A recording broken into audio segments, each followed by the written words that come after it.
Hey guys, Noah here. Welcome back to City Nights. Right now, we're going through a series called What is Love? It fits really well because Valentine's Day is this month. Super excited for that. Maybe you're not. That's okay. But last week, we talked about how in the kingdom of God, singleness is actually not any worse than being in a relationship or being married, even. In fact, the Bible actually proposes that singleness might be better than both of those things. Now, I know in the church, we have the tendency to think of singleness as something to be avoided, or just you endure it until you get to the next thing, and that's marriage.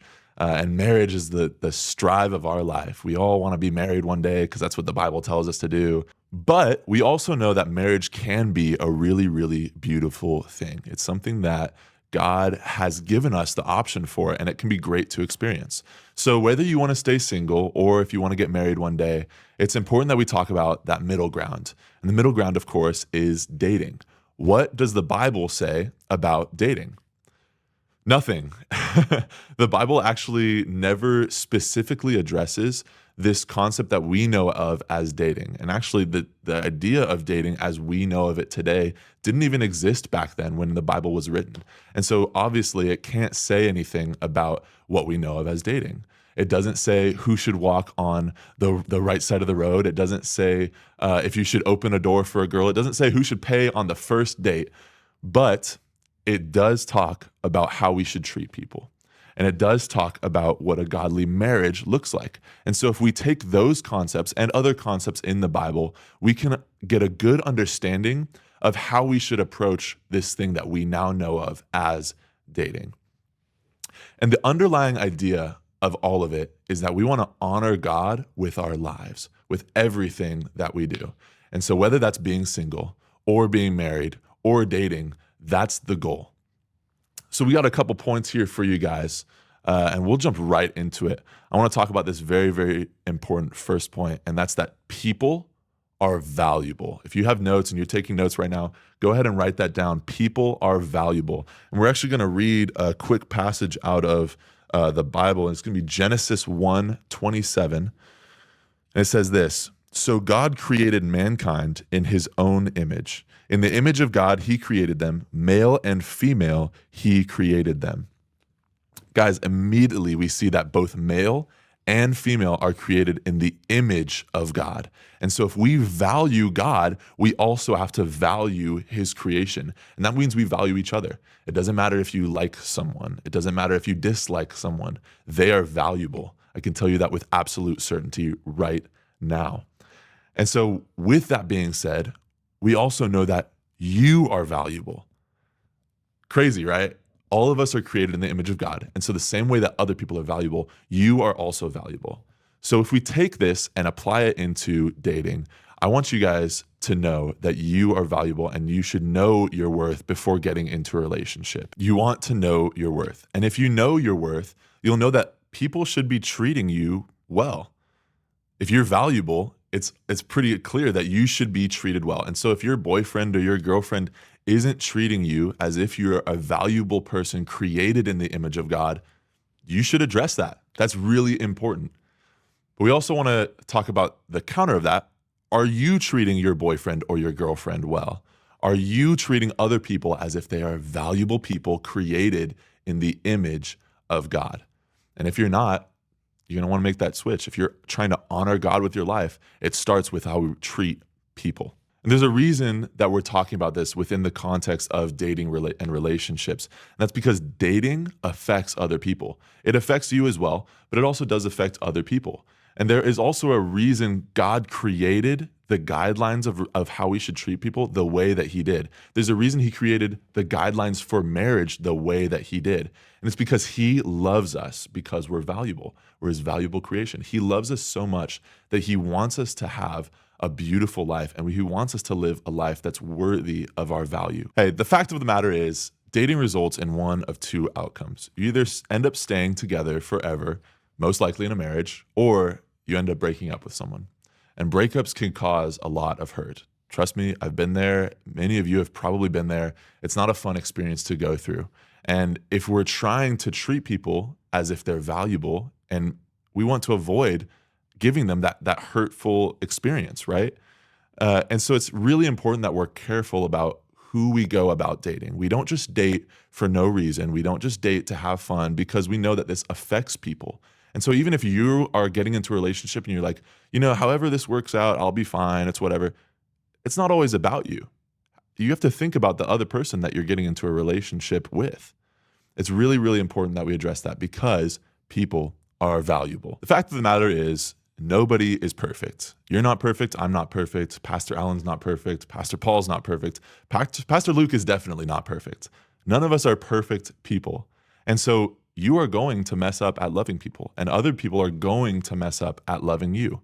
If you're looking for someone who never does anything wrong and they always treat you exactly the way that you want to be treated, you're probably not going to find that person. It's really unfortunate, but it's the truth.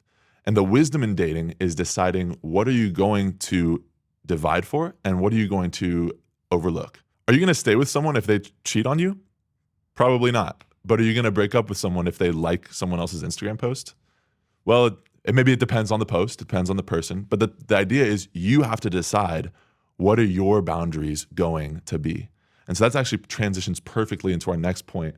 Boundaries are crucial. Guys, boundaries are crucial because they protect you and they protect your partner and potentially they'll protect your future partners from hurt. And when we talk about boundaries, one of the things that's going to come up is the boundary around having sex.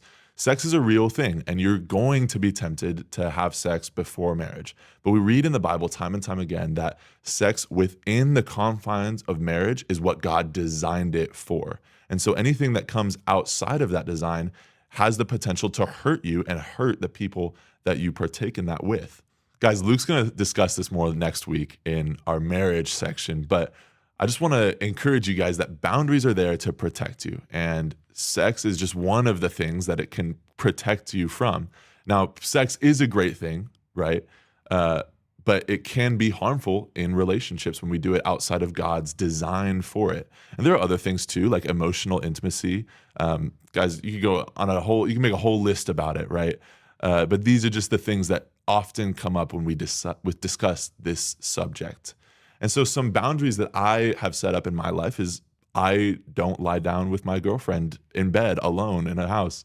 Some other boundaries you might set up are don't text your partner after 10 p.m.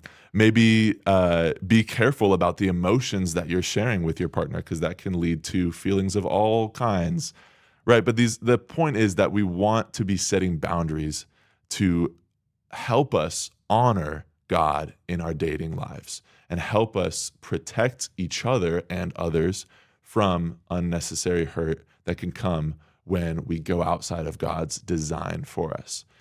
Guys, there's going to be temptations, right? And so it's really important that we invite God into the relationship. If you and your partner are both on the same terms on how you want to live and how you want to be honoring God and the kinds of boundaries that you want to set in order to honor God, that's a great first step in your relationship. And it's really important that you know yourself when it comes to this. Be real with yourself. If you're lying in bed with your partner alone and no one's around, are you going to be tempted to do something you shouldn't do? Are you going to be tempted to have sex when you shouldn't be? That's something that you need to decide for yourself. But I really, really want to encourage you guys, get wisdom from your leaders, get wisdom from your pastors, and go to the Bible to get wisdom from God. Now, right now, I want to go a little bit off the script, and we've talked about all these things that the Bible discusses when it comes to relationships. I've had my fair share of relationships, and I think it's important that I talk to you guys about some of the things that I've observed from these relationships and from other relationships that I've seen. Now, one of the things is if you're not happy single, you're not going to be happy in a relationship. A lot of times we have this thought of, I'm so alone. If I can just get this girl or if I could just get this guy, then I won't be alone anymore and I'll be happy and I'll be satisfied and everything will be sunshine and roses. That's not the case. If you're not happy when you're single, you're not going to be happy in a relationship. We already talked about all the singleness things last week, so you can go back and watch that video if you want to hear more about that. Another piece of advice that I would give you that my dad actually gave to me is go through the seasons in your relationships. A lot of times you jump into a new relationship and you are just smitten by whatever girl or guy that you're with. And so it's really easy to rush the relationship, and maybe you kiss really early or you say I love you right away. Go through the seasons, take your time, go slow, because you never know how those emotions are going to come up later. Okay? It's really, really easy for us to latch on to something that's new and fresh. But when we're thinking about the ultimate outcome of dating, you're thinking long term. Okay? And so you need to take it slow so that you can set yourself up for success in the future. Now, another thing that I learned about when I was in college, I was in a psychology class. I have a minor in psychology, and we talked about this thing called the love triangle. And this triangle has three sides to it. It has passion, commitment, and intimacy. And this intimacy, it's not just sexual intimacy, it's actually emotional intimacy. It's the idea of being vulnerable with another person. Now, another thing that I've observed when I was taking a psychology class in college, we talked about this thing called the love triangle. And this triangle has three sides to it, obviously. It's got passion, commitment, and intimacy. And each of these three things is necessary for a loving relationship. We talked about if you have passion but no commitment and intimacy, then you've got a really, really great short-term relationship, right? But it's not going anywhere. And so that doesn't fit in the guidelines that we set for marriage. If you've got intimacy and commitment but no passion, then you're gonna be really, really bored in that relationship. And that's not gonna be very loving to your partner. And so the idea is you have all of these three things that are necessary for a loving relationship. And what I've observed in my own relationships and also in other relationships is that these three things also fit with the stages of relationships that you go through. For example, when you first get into a relationship, you're feeling that passion. You're smitten by the other person and you just want to do everything you can to show them that. They might look perfect in your eyes and they can do no wrong, but eventually that stage of the relationship, the honeymoon phase, goes into the next stage. And that's when you start to see the person for who they actually are. You start to see all the little things that you didn't notice before that kind of tick you off or they peeve you a little bit. And in that stage of the relationship, if you don't have commitment, you're not going to last. You're not going to get through it. You need the passion. You get the passion in the first stage, and then you need commitment in the second stage. And the beautiful thing that happens is if you can get through that second stage where just the little things that aren't the non-negotiables that we talked about before, if you can get past those and be committed to the person, be committed to loving that person for who they are, then the third stage of relationship comes, and that's where intimacy can happen, because neither of you are worried about, oh, if I'm not perfect, then this person's going to break up with me. No, they've seen the little things that tick you off, and they've seen you get over that and continue to love them for who they are. And so when that happens, we have intimacy. And intimacy is not just sexual intimacy. It's actually vulnerability. It's the ability to be real with each other and have a comfortability and a peace about being with that person. A lot of times, maybe you've experienced that with your best friend. You've experienced intimacy and you've just been vulnerable with them. You can tell them anything. And when it comes to that stage, that's a really, really beautiful thing that can happen, but it doesn't happen without the other three stages. Now, I've talked about my observations. We've talked about what the Bible says, and now it's time for you guys to go into your groups and discuss it for yourselves. So I hope you guys enjoyed. You can go back and watch again later if you need to, but we're really excited. Come back next week and we'll talk about marriage. Peace.